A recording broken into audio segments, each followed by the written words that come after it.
Han Do-hyun pulled at the collar of his uniform and tried to look like he belonged.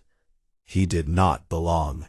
Everyone around him was at least 7 feet tall, covered in silver skin, and moving with the kind of grace that made him feel like a clumsy child at a grown-up party.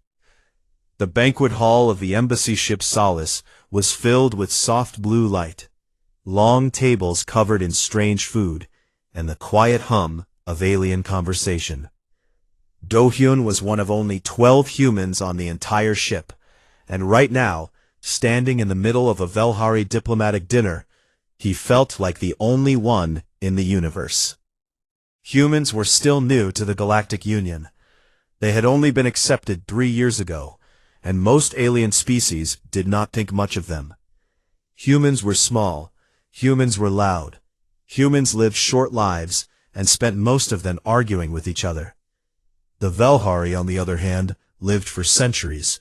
They were tall, calm, and beautiful in a way that was hard to describe. Their skin was pale silver, their eyes glowed in soft shades of violet, and they had markings along their cheekbones that gave off a faint light. They did not laugh at dinner. They did not raise their voices. Everything about them felt controlled and careful, like a painting that was afraid to smudge. Do-hyun had been assigned a simple job tonight. Follow the Velhari Cultural Liaison Officer, watch how she handled things, and learn. That was it. Do not speak unless spoken to. Do not touch anything. Do not embarrass the human delegation. Captain Kang Tae-sun had looked him dead in the eye before the banquet and said those exact words. Do-hyun had nodded like a good soldier. He had every intention of keeping his mouth shut. The liaison officer he was assigned to was named Lyra. She was tall, even by Velhari standards. Her silver skin caught every light in the room, and her long hair shifted colors slowly as she moved, going from deep blue to soft white, like clouds drifting across a night sky. Her eyes were the color of crushed violets, and the markings on her cheeks glowed with a steady, pale light. She moved through the banquet hall like water through a stream, greeting delegates with small nods and carefully chosen words. She had not looked at Do-hyun once since the evening began. He followed her like a shadow, staying 2 steps behind, hands clasped behind his back. He watched how she bowed slightly to the elder delegates, how she tilted her head when she listened, how she never once smiled. The Velhari did not smile the way humans did. Do-hyun had read about that in his training files. Smiling, to the Velhari, was an intimate thing. You did not just hand it out to strangers. The banquet stretched on. Do-hyun's feet hurt. His collar was too tight. He was starting to wonder if anyone would notice if he just slipped out and went to bed, when Lyra suddenly turned and walked out of the main hall.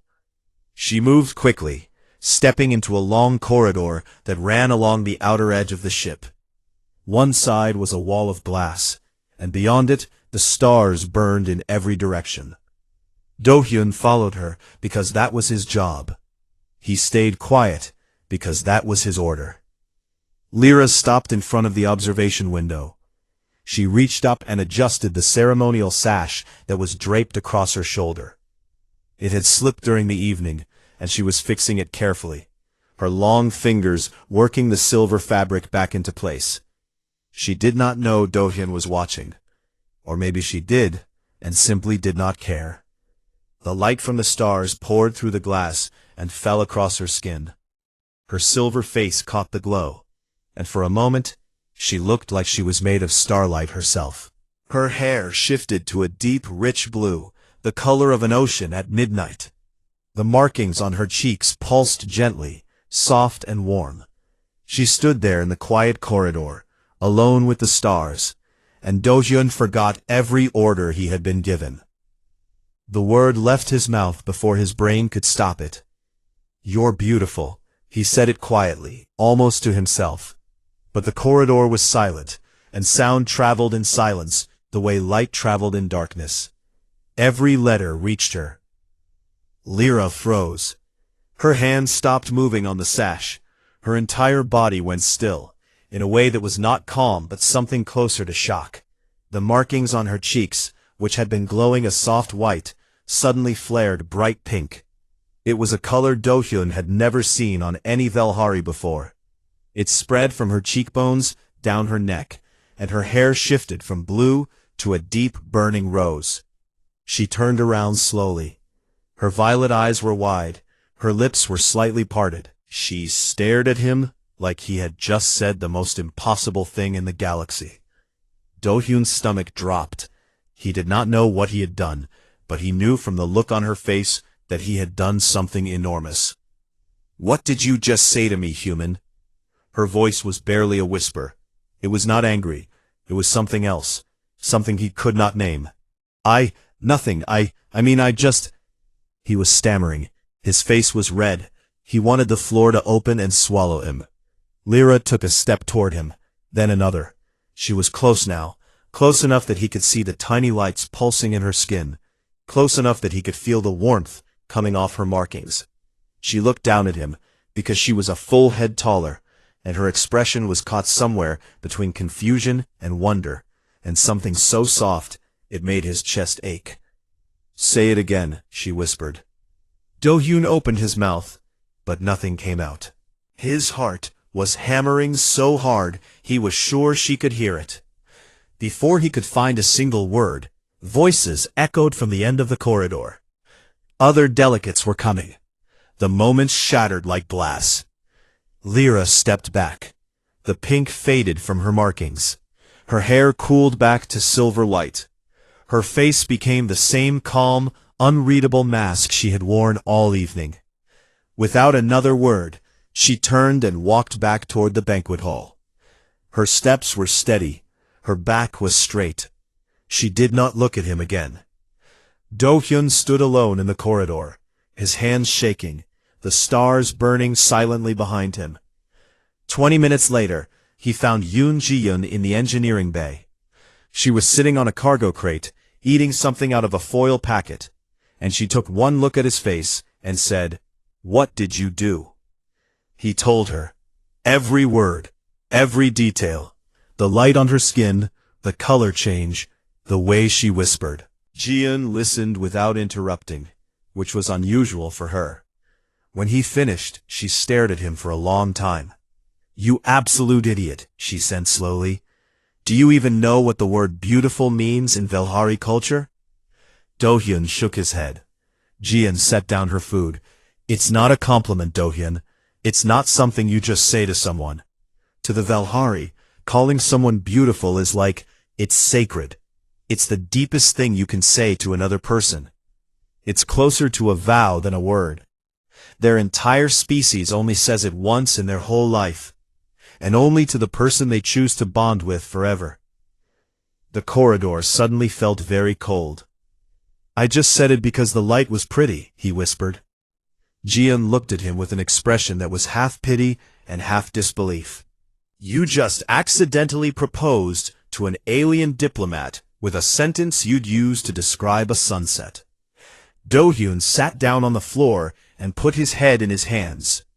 Somewhere on the other side of the ship, Lyra stood alone in her quarters, her markings still glowing faintly pink, pressing her hand against her cheek, and wondering why a human's careless little word had made her heart beat for the first time in 200 years. Do-hyun did not sleep that night.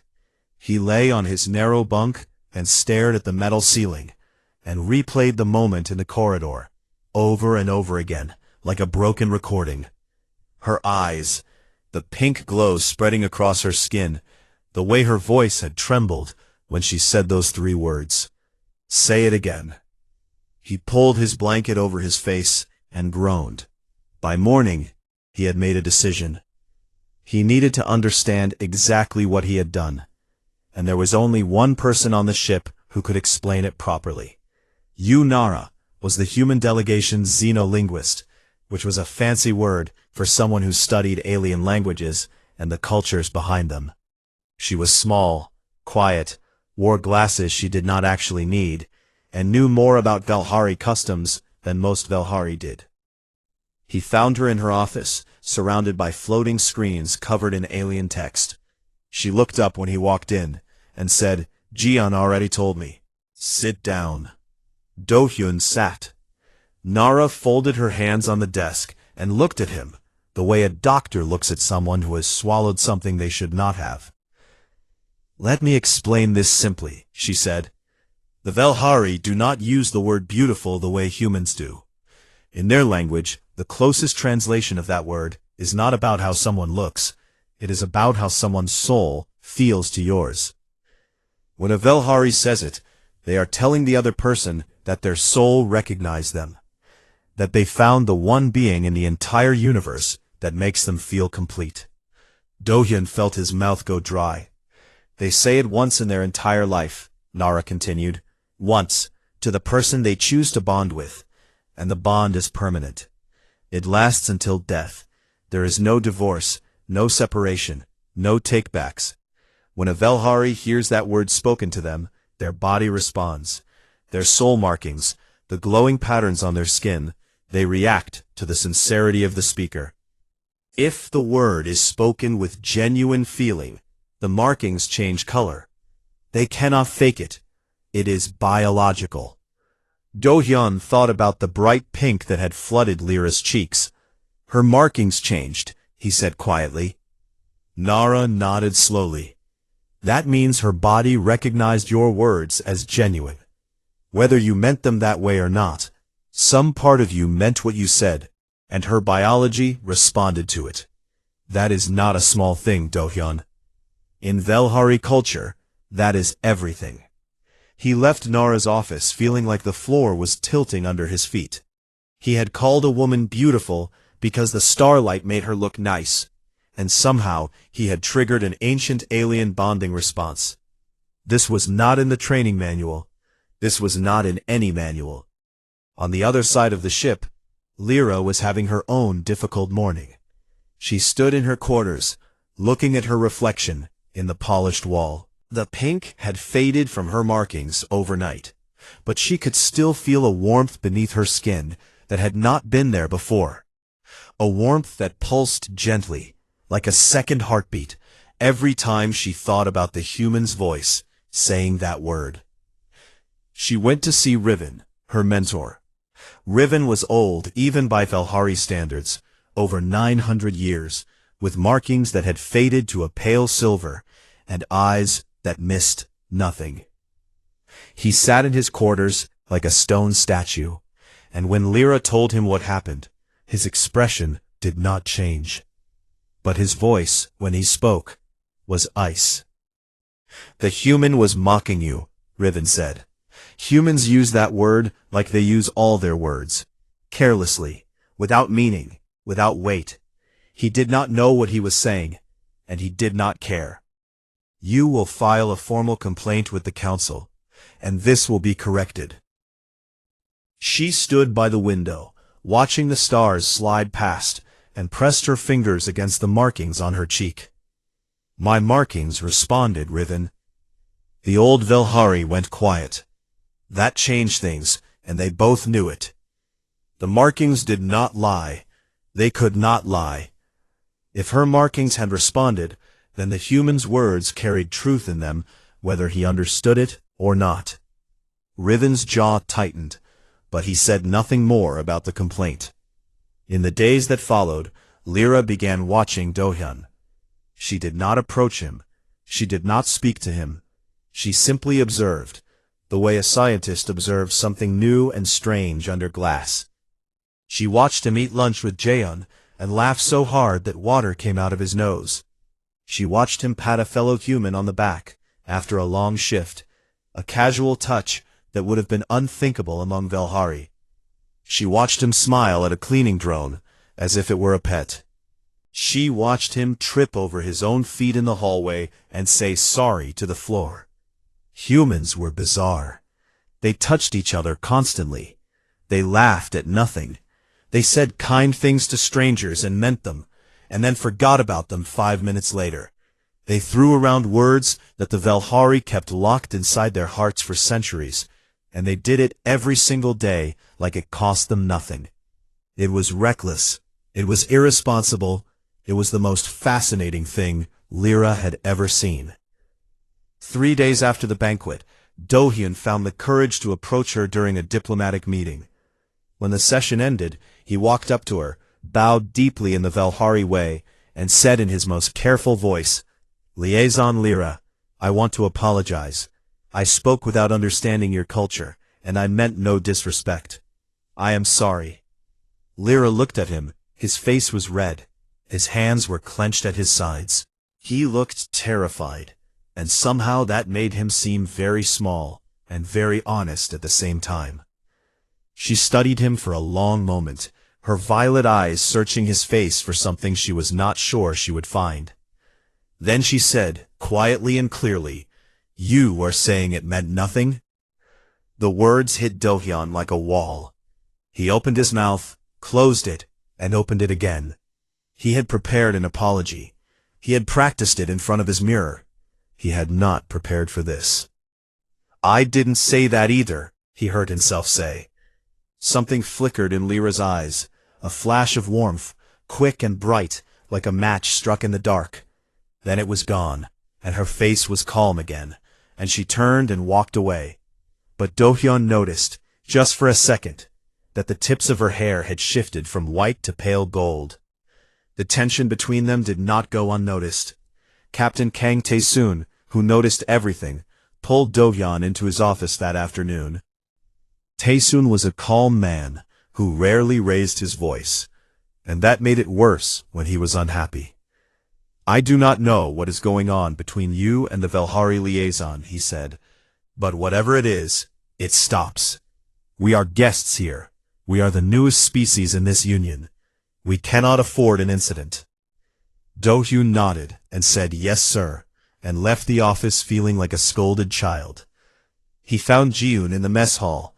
She was stirring her coffee and watching him with that look she always had when she knew something he did not. "Have you noticed her hair?" Ji-yoon asked casually. "What about it?" "It changes color based on her emotions. All Valhari hair does. Blue means calm, white means neutral, pink means embarrassment or strong emotion." Ji-yoon took a sip of her coffee. "And gold means warmth, affection, comfort." She paused. "Her hair turns gold every time you walk into a room, Do-hyun. Every single time." Do-hyun stared at her. Ji-yoon stared back. Before he could respond, his communicator beeped. It was a formal notice from the Valhari delegation. Liaison Lyra had submitted an official request to the Joint Diplomatic Committee. She was asking that Han Do-hyun be reassigned as her permanent human cultural counterpart for the remainder of the mission. Ji-yoon leaned over his shoulder, read the notice, and let out a low whistle. "She requested you, personally, by name." She looked at him with wide eyes. "Do-hyun, I don't think she wants an apology. I think she wants you to say it again." Do-hyun sat very still, the communicator glowing in his hand, and felt the universe shift quietly beneath his feet. The reassignment went through faster than anyone expected.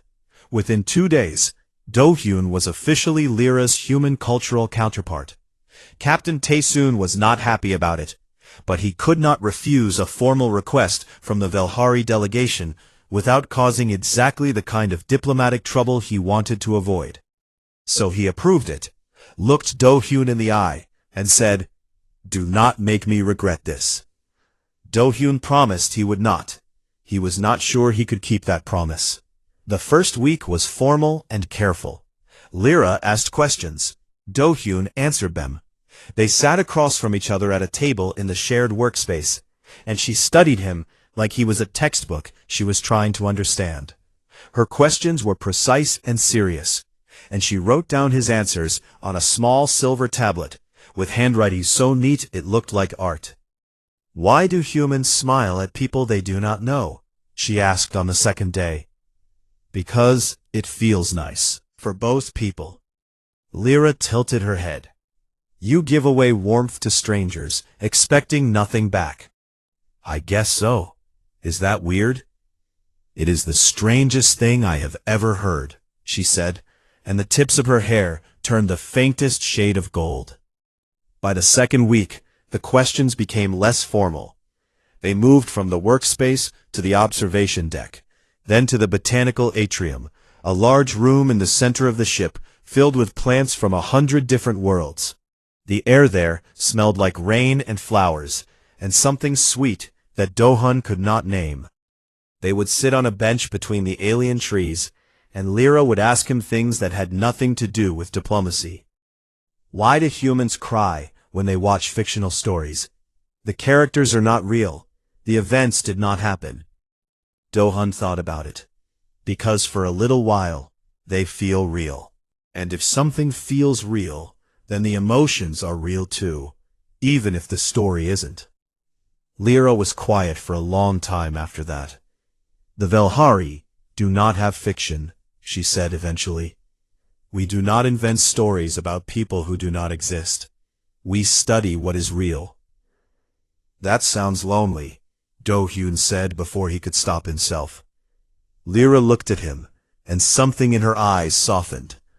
I did not think so before, she said quietly, but I am beginning to wonder. In return, she taught him about the Velhari. She explained that her people lived for 1,000 years or more, and that because of this, they had learned to be very careful with their emotions. Feelings to the Velhari were sacred things. They were not performed or displayed. They were felt privately, deeply, and shared only with those who had earned the right to see them. Physical touch between unbonded Velhari was almost unheard of. A brush of fingers meant more to them than a human embrace. That is why your words shook me, Lyra said one evening, her voice low and honest in a way Do-hun had not heard before. Humans throw words like beautiful into the air the way children throw stones into water. You watch them skip across the surface, and then you forget them. But to us, that word sinks. It goes all the way to the bottom, and it stays there. Do-hun felt a weight in his chest when she said that. Not guilt exactly, but something close to it. Something that also felt like wonder. The weeks passed, and the careful distance between them began to close. It happened slowly, the way dawn happens, so gradually that you do not notice it until the sky is already bright. Lyra started meeting him at breakfast. She started walking beside him in the corridors instead of ahead of him. She started asking about his life on Earth, his family, his childhood. He told her about growing up in a small apartment in a noisy city, about his mother who sang while she cooked, about the stray cat he fed every morning on his way to school. In return, she told him about growing up on the Velhari homeworld, a place of silver forests and quiet lakes, where no one raised their voice, and every word was chosen with care. She told him about the first time she saw the stars from space, and how she had stood at the window for 3 hours without moving. She told him she had lived for 214 years, and had never once heard anyone call her beautiful. Not even among your own people? Do-hun asked, surprised. The Velhari do not say such things casually, Lyra said. We show admiration through silence and presence. If a Velhari stands close to you without speaking, it means they find you worthy of their time. That is the highest compliment we give. But no one ever just told you? Just said the words? Lyra shook her head. Her hair was a deep, steady gold, and she did not seem to notice. No one. Not until you. They were sitting on the observation deck. The lights were dimmed, and the stars outside were so thick they looked like spilled milk across black glass. Do-hun looked at her, at the silver skin and the glowing markings, and the hair that burned gold like a quiet fire, and he felt something rise in his chest that was too big for his body. Then your people are missing out, he said softly, because you are. He did not say the word this time. He did not need to. They both knew what he meant. Lyra's markings flared so brightly that they lit up the entire deck, pink and gold and something close to white, pulsing like a heartbeat. and her hair shifted to a color he had never seen on her before, a deep, rich gold that seemed to glow from within. She turned her face away, overwhelmed, and her voice, when she spoke, was barely a whisper. "You keep doing that. You keep saying these things as if they cost you nothing." Do-hyun looked at her turned face, at the light shining through her skin, and said, "Maybe they don't cost me anything, but that doesn't mean they aren't true." Lyra pressed her hands against her cheeks, as if she could hold in the glow. She did not look at him for a long time. When she finally turned back, her eyes were bright, and she said nothing. But she moved closer to him on the bench, close enough that her shoulder almost touched his, and she stayed there. Among the Velhari, that was a declaration louder than any word. But not everyone was happy. Riven came to Lyra's quarters the next morning, his expression hard. He told her that the Elder Council on the Velhari homeworld had been informed of her growing closeness with the human. They were concerned. A Velhari bonding with a human was unprecedented. It was unnatural. It would bring shame to her family name. "He is a child," Riven said, his old voice sharp. "He will live, what, another 50 years? 60? You will watch him age and wither and die in what will feel to you like the blink of an eye. And then you will be alone for 800 more years with nothing but the memory of a creature who did not even understand the weight of the words he spoke." Lyra said nothing, but after Riven left, she stood alone in her quarters and pressed her hand against her chest, where the warmth still pulsed, and she thought about what Do-hyun had said. "Maybe they don't cost me anything, but that doesn't mean they aren't true." Other species on the ship began talking too. In the mess halls and meeting rooms, delegates from a dozen worlds whispered about the Velhari woman and the human man. Some thought it was amusing. Some thought it was dangerous. A group of delegates from the Torvani species, who considered emotions a form of weakness, formally described Do-hyun's behavior as emotional contamination, and suggested that humans should be restricted from interacting with emotionally sensitive species. The whisper became a rumor. The rumor became a complaint, and the complaint became something much bigger. On a quiet morning, 3 weeks after the night on the observation deck, the Galactic Union Council sent a formal notice to the embassy ship Solace. An official inquiry had been opened. The question was simple and devastating. Did human emotional expressiveness constitute a cultural hazard to other species? Do-hyun read the notice and felt the floor fall out from under him.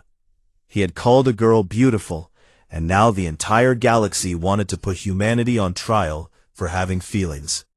Ji-yeon read the notice over his shoulder, was silent for 5 full seconds, and then said, "Well, this is going to be interesting." The Grand Council Hall on Union Central Station was the largest room Do-hyun had ever been in. It was shaped like a bowl, with rows of seats rising up on every side, filled with delegates from species he had never seen before. Some were tall and thin as paper. Some were short and made of something that looked like living stone. Some floated. Some glowed. Some had no faces at all. At the center of the bowl was a round platform, lit from above by a single beam of white light, and that was where Do-hyun was going to have to stand and explain to the entire galaxy why he had called a girl beautiful.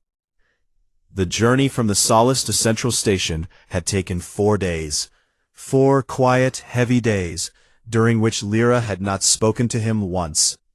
Not because she was angry, but because the Velhari delegation had closed ranks around her. Riven kept her surrounded at all times, and whenever Do-hyun caught a glimpse of her in the corridors, she was flanked by elder advisors who looked at him like he was a disease. Her hair was white, neutral, controlled. Whatever she was feeling, she was hiding it behind centuries of training. Captain Kang Tae-sun prepared the human delegation's case with the focus of a man defusing a bomb. He was calm, precise and furious underneath it all, though he never showed it. "This is not about you," he told Do-hyun the night before the hearing. "This is about whether the galaxy sees humans as people or as problems. So when you get up there, you think before you speak. For once in your life." Ji-hyun, standing behind Taesun, mouthed the words, "You're screwed," and gave him a thumbs up. The inquiry began the next morning. Hundreds of species, thousands of delegates, all watching the small platform where the fate of human emotional freedom was about to be debated. The case against humans was presented first. A Torvani delegate, a gray creature with no mouth who communicated through vibrations in the air, argued that humans were emotionally unstable and that their uncontrolled expressions of feeling posed a danger to species who handled emotions differently. He presented data showing that since humans had joined the Galactic Union, there had been a measurable increase in emotional disruptions during diplomatic events. Laughter in formal meetings, physical contact in professional settings, and now a sacred Valhari bonding response, triggered by a careless human remark. The Torvani delegate concluded that humans should be given communication guidelines that restricted the use of emotionally charged language around sensitive species. Several other delegations voiced support. The Velhari elders, led by Riven, submitted a formal statement saying that the incident had caused cultural distress, and that the human in question had shown a disregard for Velhari traditions. Then it was the human's turn. Taesun spoke first. He stood on the platform in his uniform, straight-backed and steady, and addressed the council with a voice that filled the chamber without ever rising above conversation level. He argued that humans should not be punished for their nature, that emotional expression was not a weapon but a fundamental part of what made humans human, that restricting human speech and behavior would set a dangerous precedent, one that said the galaxy valued silence over honesty and control over connection. The council listened.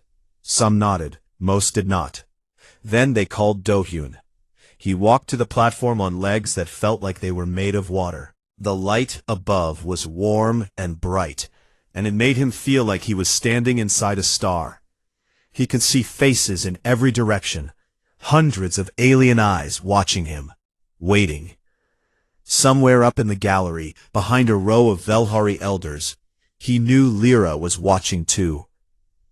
The head counselor, a being made of layered crystal who spoke in a voice like wind through glass, asked the question directly. "Human Han Do-hyun, you spoke a word to Velhari liaison Lyra that carries deep cultural and biological significance in her species. Do you acknowledge this?" "Yes," Do-hyun said. His voice sounded very small in the enormous room. "Do you understand that this word is considered sacred among the Velhari, and that speaking it carelessly could be seen as an offense to their culture?" "I understand that now. I did not understand it at the time. The simplest resolution to this matter is for you to confirm that your words were spoken in ignorance and carried no genuine meaning. If you do so, the inquiry will be closed, and the human delegation will simply be issued communication guidelines for future interactions with emotionally sensitive species.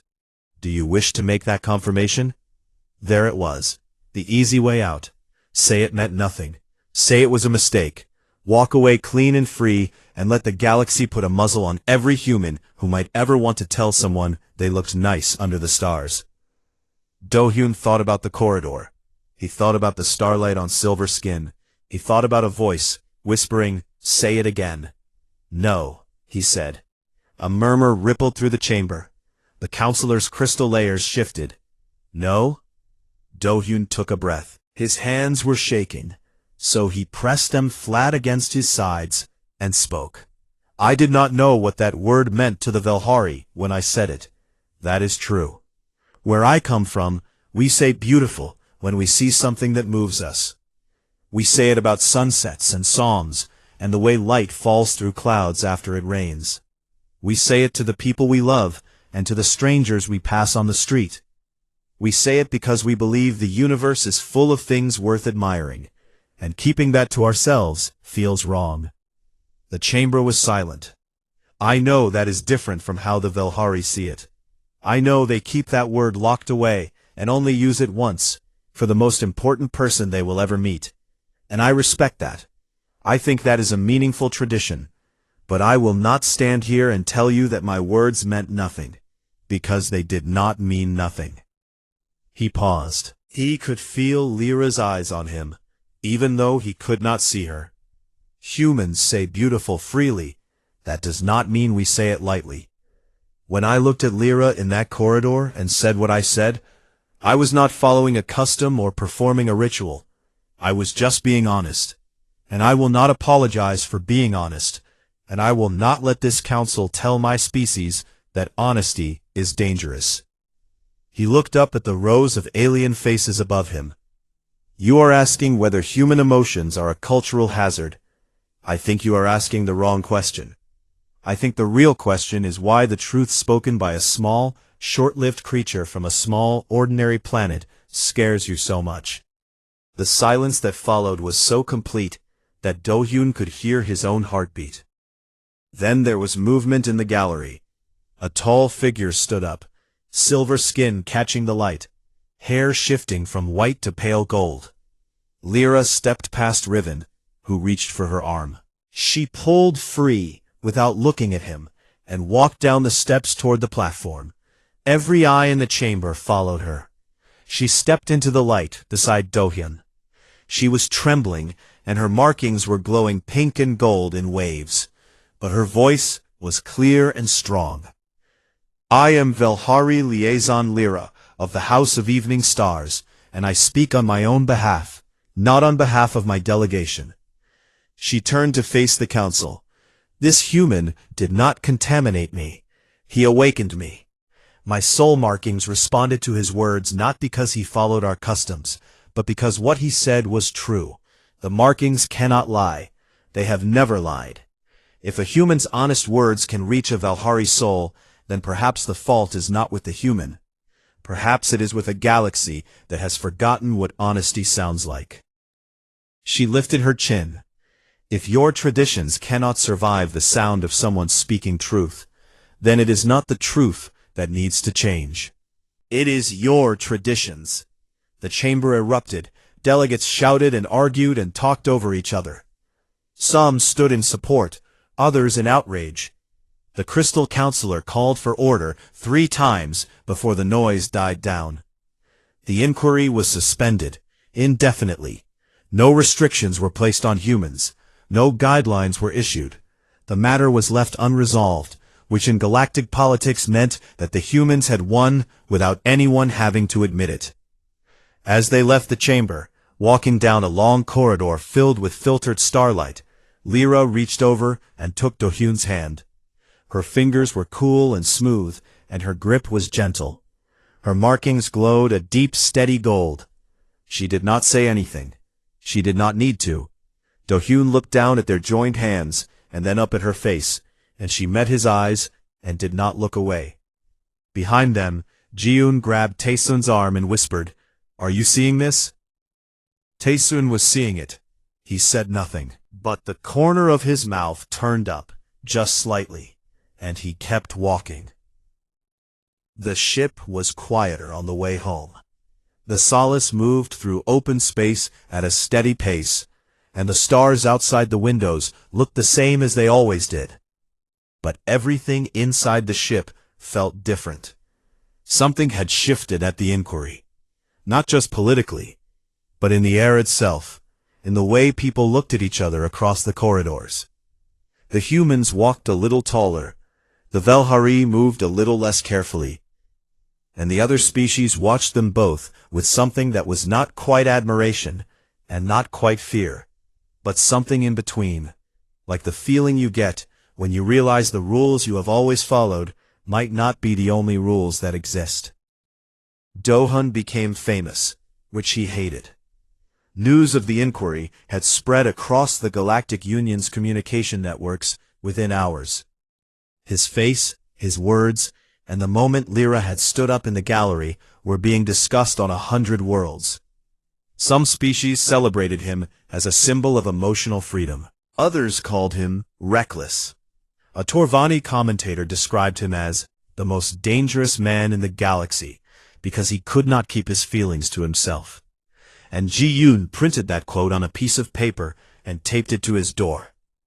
"You're a folk hero," she told him over breakfast, grinning like she had just won a bet.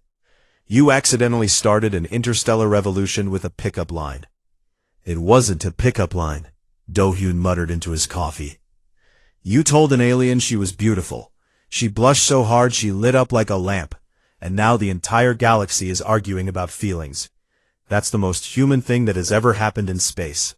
He could not argue with that. The attention made him uncomfortable, but what worried him more was Lyra. Since the inquiry, the Velhari delegation had become sharply divided. The elders, led by Riven, had pulled away from her. They did not speak to her during meetings.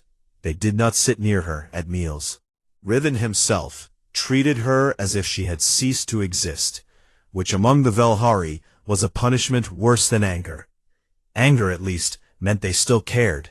Silence meant you had been erased. But there were others, younger Velhari on the ship, who came to Lyra quietly, in private, when the elders were not watching. They asked her questions in hushed voices. What did it feel like when the humans said it? Did the markings truly respond? Is it possible that humans feel things the way we do? Lyra answered them honestly, and Do-hyun could see that something small but real was changing among the Velhari. A crack in the wall, a seed in the stone. One evening, about a week after they left Central Station, Do-hyun found Lyra in the botanical atrium. She was sitting on their usual bench, between the alien trees, her hair a deep blue that meant she was thinking. He sat down beside her, close but not touching, and they were quiet for a while. "Do you regret it? What you said at the council?" Lyra shook her head slowly. The movement sent a ripple through her hair, blue shifting to something warmer. "No, I have been thinking about it every day since, and no, I do not regret it." "Riven hasn't spoken to you." "I know. Does that hurt?" She was quiet for a moment. "Yes, Riven raised me after my parents passed into the long silence. He taught me everything I know about duty and restraint and the proper way to carry emotions. He taught me that feelings are sacred because they must be protected, kept safe inside, never risked." She paused. "But I think he was wrong about one thing. He taught me that feelings are sacred because they are hidden. You taught me that feelings are sacred because they are shared. And I think you are right."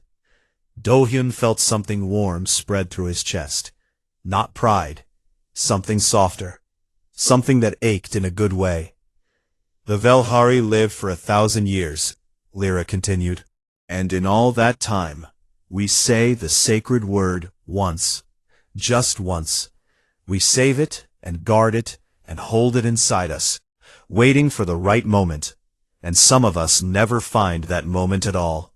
We die with the word still inside us, unspoken, and we call that honorable." She turned to look at him.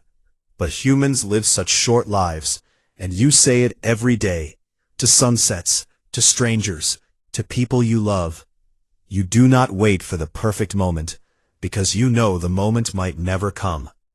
You speak because you are alive, and being alive is reason enough." She reached up and touched the markings on her cheek.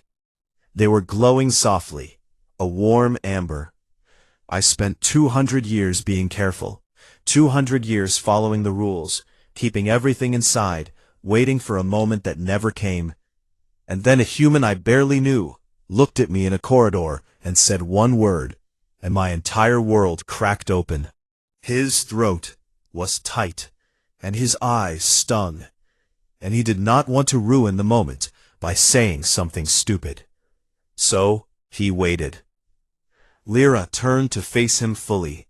Her hair was gold now, deep and rich, and her markings pulsed with a light that seemed to come from somewhere deep inside her.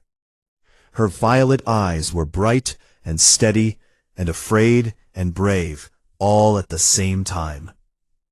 There is a phrase in Velhari that is deeper than the word you said to me, she told him. It is called the Anveri, the eternal echo. It is spoken only once in a Velhari's life, and only to the person they choose as their bond, their partner, their home. Once spoken, it cannot be unspoken. It binds two souls together across time and distance, and even death. Do-hyun's heart was beating so hard, he could feel it in his fingertips. Lyra. No Velhari in recorded history has ever spoken the Anveri to someone outside our species, she said. Her voice was trembling. Her markings were blazing. The elders would call it a betrayal. Riven would call it madness. My people will say I have lost myself. You don't have to, Do-hyun said gently. You don't have to do anything. I am not asking you to. Lyra smiled. It was the most extraordinary thing he had ever seen. A real smile, full and warm, the kind the Velhari almost never showed, the kind they saved for moments so rare they happened once in a century. Her whole face changed. The light in her markings softened, and her hair burned gold like a sunrise. You taught me that words given freely are the most honest, she said. So let me be honest. She spoke the Anveri. The words were in the old Velhari tongue, and they sounded like music played on instruments made of light. They were soft and deep, and they resonated in the air around them. And Do-hyun could feel them, not just hear them, but feel them, like a vibration in his bones, like a second heartbeat starting beside his own. Her markings ignited. Not pink, not gold, but white. Pure, brilliant white, the color of stars being born, and for a moment the entire atrium was filled with her light, the alien trees casting long shadows, the flowers turning toward her like she was the sun. Do-hyun's eyes were wet. He did not bother hiding it. He was human, and humans did not hide things like this. He reached out and took her hand. Her fingers were cool and smooth, and they curled around his and held on tight. He looked up at her, this tall, silver, glowing, ancient, impossible woman who had just given him the most sacred thing her species possessed, and he said the only thing a human could say in return, simply, honestly, without ceremony or ritual or 1,000 years of tradition behind it. Just the truth. You're beautiful, Lyra. You always were. Her markings flared one more time, a burst of white gold that filled the room. And then they settled into a steady, warm glow. She looked down at him, her eyes bright, and for the first time since he had known her, she did not look away. They sat together on the bench, hand in hand, under the alien trees, while the stars moved slowly past the windows, and the ship carried them forward into whatever came next. On the other side of the atrium, hidden behind a row of tall blue ferns, Ji-yoon and Tae-soon stood watching. Ji-yoon had her hand over her mouth. Tae-soon had his arms crossed. He really did it, Ji-yoon whispered. He sweet-talked an alien empire into an existential crisis with one word. Tae-soon watched the two figures on the bench, the small human and the tall Velhari, their hands intertwined, her light glowing gently in the dark. Then, very quietly, he said, "Good for him." In the months and years that followed, the story of Han Do-hyun and Lyra spread across the galaxy. It became legend. It became history. On a dozen worlds, species that had never spoken of feelings began to try. The Torvani, who had called emotions a weakness, opened their first school of emotional studies. The Velhari, slowly and painfully, began to loosen the chains they had wrapped around their hearts. Young Velhari started saying small, brave things to each other, compliments and confessions that their elders would have found scandalous, and the world did not end. It changed. It grew. And across all those worlds, in 100 languages and 1,000 dialects, one small human word found its way into the common tongue, a word that was borrowed and shared and spoken freely, the way its creators had always intended it to be spoken. A word that meant different things to different species, but carried the same weight everywhere it went. Beautiful. Just that. A small word. A true word. Spoken by a clumsy young man in a corridor full of starlight, to a woman he barely knew, because he could not help himself. And it changed everything.